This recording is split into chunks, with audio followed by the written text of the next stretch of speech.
If you haven't seen my last video, guys, make sure to check the description down below. I'm going to leave a link for it, in which I'll show you how to spend $10 to save yourself 10 grand.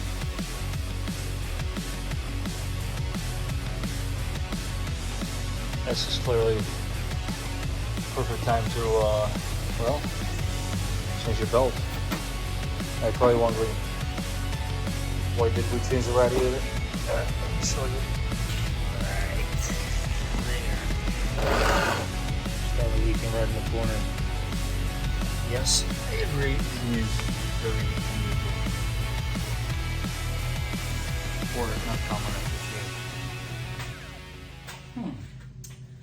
I wonder what we should do today. Something tells me you guys already know this one. Well, let's get right to it.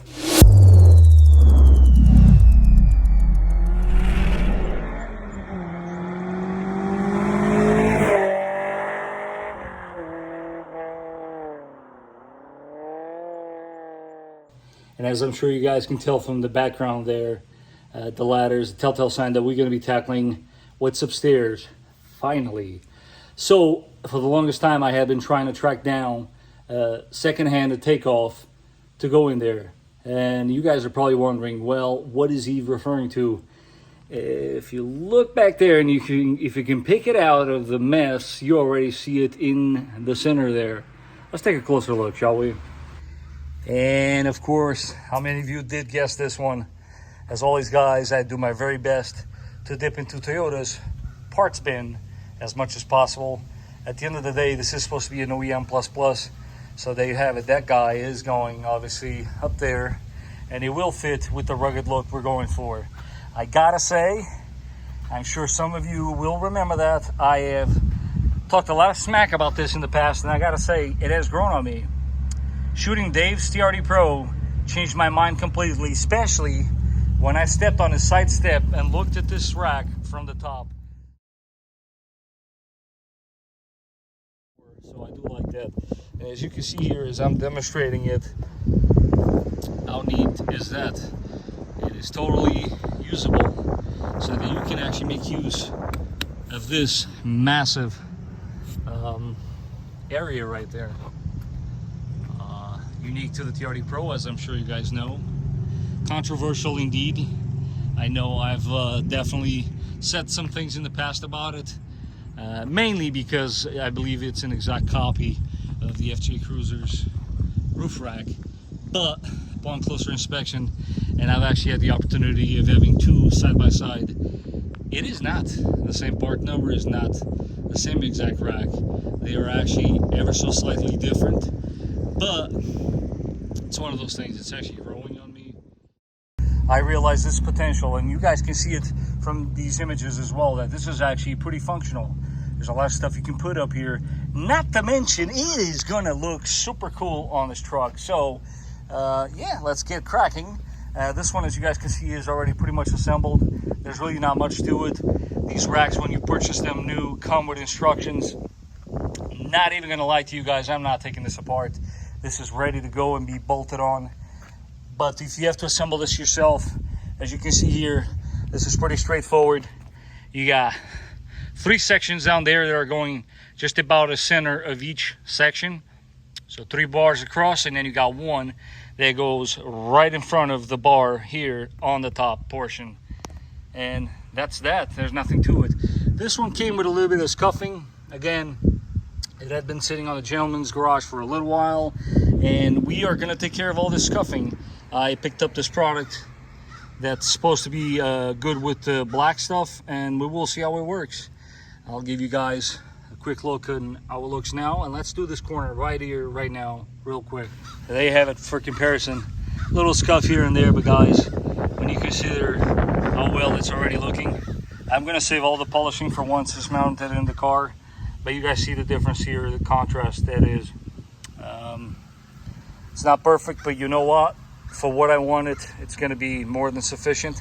And stay tuned for the last episode of OEM++, in which I will tell all the prices that I paid for all these items. And you can too, man. Shop around. Marketplace on Facebook is an excellent place for that. As I'm sure you guys know, I picked those up in there.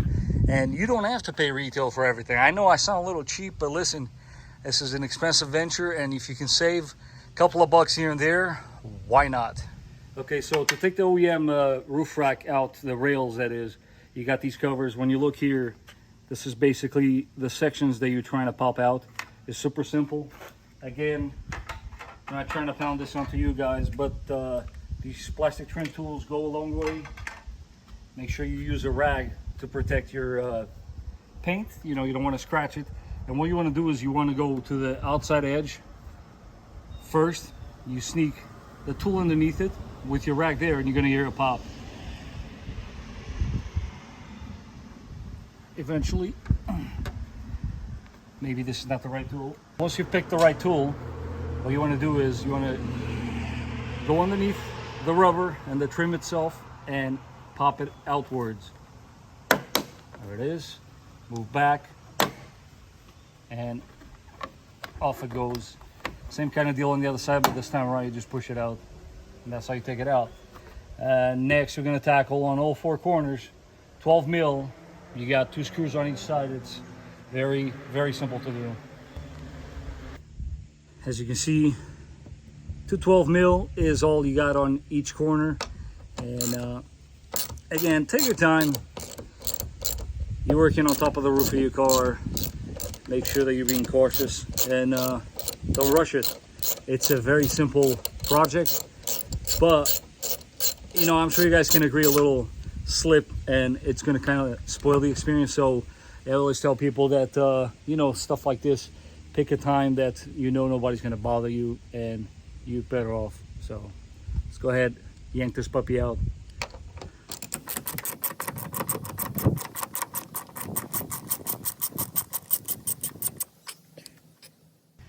Once you're done with that phase of the job, let's talk about hardware and what it takes to mount this rack. It's really not that difficult, so let's get technical here. You're gonna swap out your 12 mil socket for a T40 Torx, like so. This is the guy that you're gonna want to use, because you're no longer gonna have these guys exposed. It's gonna look a little something like this. And that being said, you're obviously gonna have 8 of them, and there's these brackets that also come with the kit. And I'll show you right now how you're supposed to put this in the car. But if the camera picks up, you see the little arrow there. The arrow is saying that the bracket is going to be facing towards the outside of the car, and these longer tabs are also facing alongside of the outside of the car. Let me show you what I'm talking about. As previously stated, the arrow, long pieces facing out, and this is basically what you are going to try to accomplish on all 4 corners. So let's get cracking.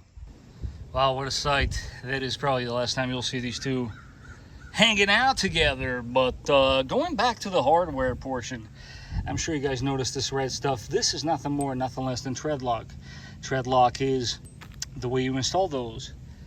But what if I told you that you can use something else that will definitely put your mind at ease when it comes to any sort of water leaks?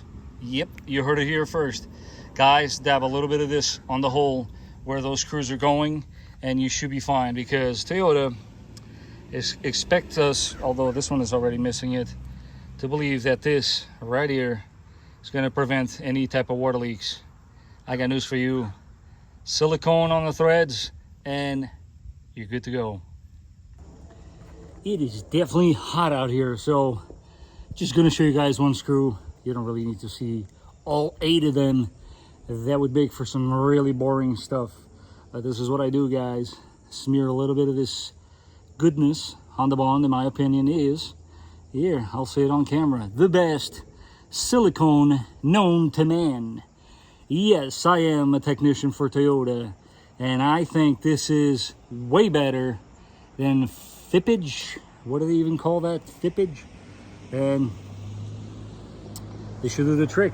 Center it in the hole and send it. Of course, repeat the process for all 4 corners. Where are my power tools when I need them?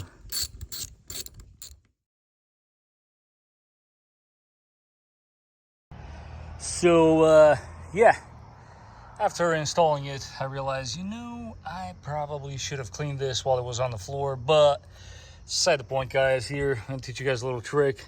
So these are Mr. Clean Magic Erasers. This one's a little beat up, you get the point. They're kind of white usually, like so.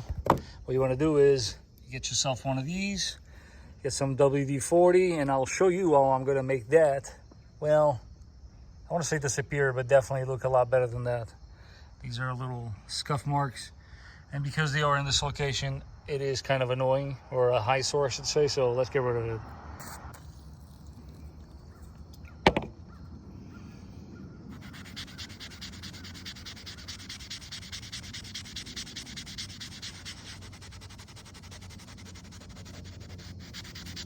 Ooh, look at that. It is already looking better.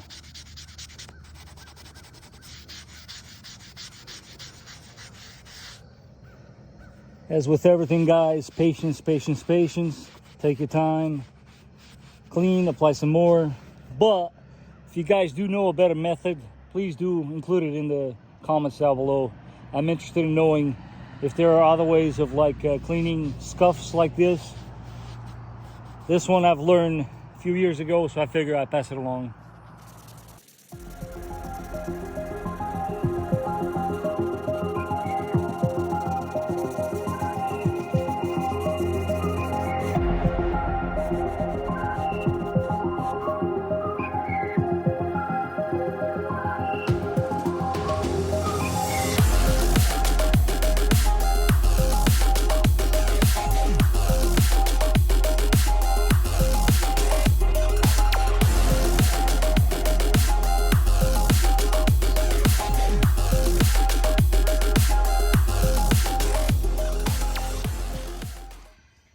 Just to show you guys where I was actually going with this, if you notice, there was indeed crossbars purchased first before the roof basket. That's because the roof basket I was going to install initially on the car was the Yakima. Yeah, that's right. I did change my mind afterwards. So, yep. Sometimes it is okay for one to change his mind, as long as at the end of the day you are truly and completely happy with the end result. So, speaking of which, let's take a look. Oh yes, there she is. This is the vision that I've had now for a while, guys.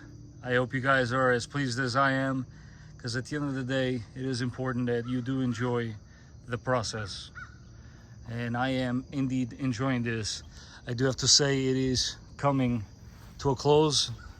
There is very few episodes for this OEM++, but spoiler alert, not to worry, because I got something else coming right after that. You will have to stay tuned for that. Now, obviously, as I'm sure you know, one of the main things missing here is staring us right in the face as we speak. But expect on the next episode a couple of interior things that I've been compiling and planning on releasing to you guys. But in the meantime, guys, I hope you're enjoying the video. I hope you're enjoying these series. If you are, don't forget to smash that like button. And as always, if you haven't done so, don't forget to subscribe. And I will catch you guys on the next one. Oh, and before I go, guys, I figure I give you a heads up. Some of you have been asking and asking and asking, and I've been listening. Power steering fluid replacement, everything you need to know in an upcoming episode.